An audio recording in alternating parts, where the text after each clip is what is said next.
All right, so you've got a big reading test coming up, right? You totally know that feeling. Well, today we're going to break down two of the most important skills you need to not just get through it, but to absolutely ace that exam. Yeah, this. A big wall of text followed by questions that can kind of feel like they're designed to trick you. It can be super stressful, but I promise there's a way to handle it. It really all comes down to understanding what those questions are actually asking you to do. So here's our game plan for today.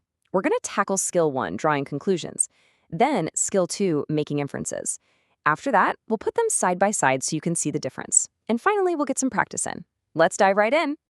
See, to really crush these tests, you're not just reading words on a page. Nope, you're interpreting meaning. And that power, that confidence, comes from mastering two fundamental skills. And here they are.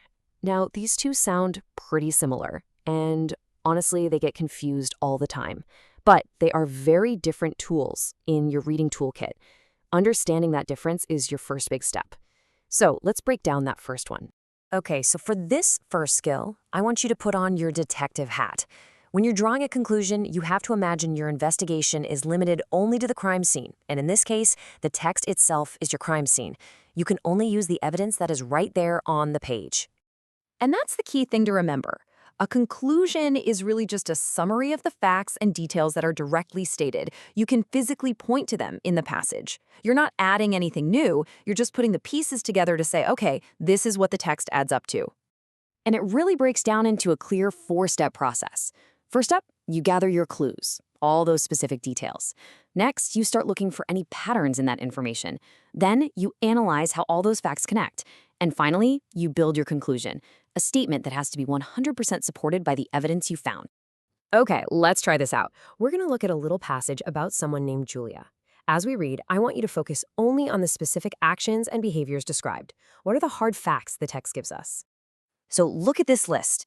Every single one of these is pure evidence, not an opinion. These are direct observations from the text. She doesn't interact, she stays quiet, she watches from a distance. Step 1, gathering the clues, done. So, based only on that list of clues, what can we logically conclude? Boom, Julia is a shy girl. See how that works? Our conclusion isn't some wild guess. It's a direct summary of all the evidence we just listed. It's what the text tells us, all boiled down into one simple statement. All right, let's switch gears to our second skill.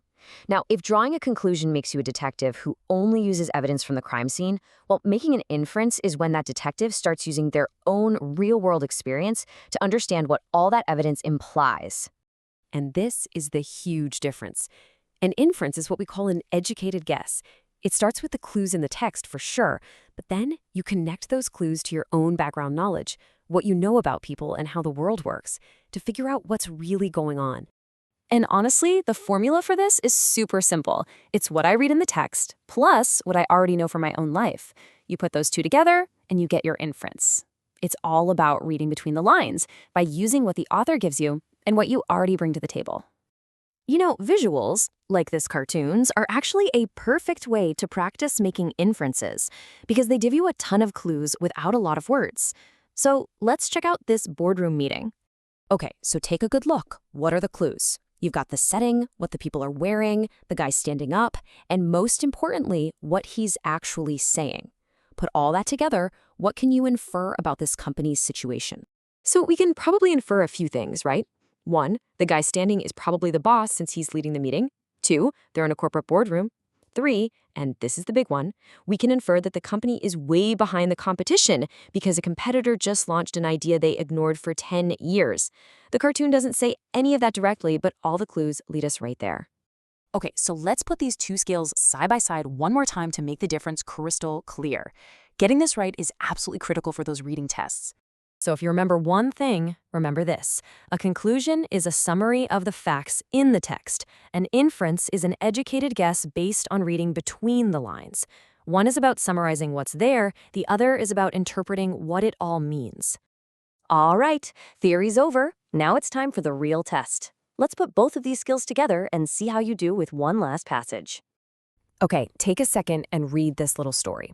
Really pay attention to the details, the setting, what Charles is doing, the objects mentioned. Gather up all those clues. Now notice the text never actually says what Charles is doing, so you've got to use that formula.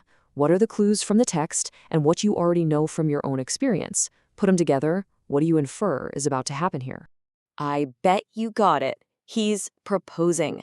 But how do we know that? Well, the text gives us the clues. A romantic setting on a beach, him kneeling on one knee, and a small box. Our background knowledge tells us that when you put all those things together, it's the classic way people propose marriage. That is a perfect inference. And just like that, you've got it. You now have two really powerful tools to help you understand any text that comes your way. You're not just a reader anymore. You're a text detective, an interpreter. You can see what's written on the page and what's hidden between the lines. So the only real question is, what will you uncover next?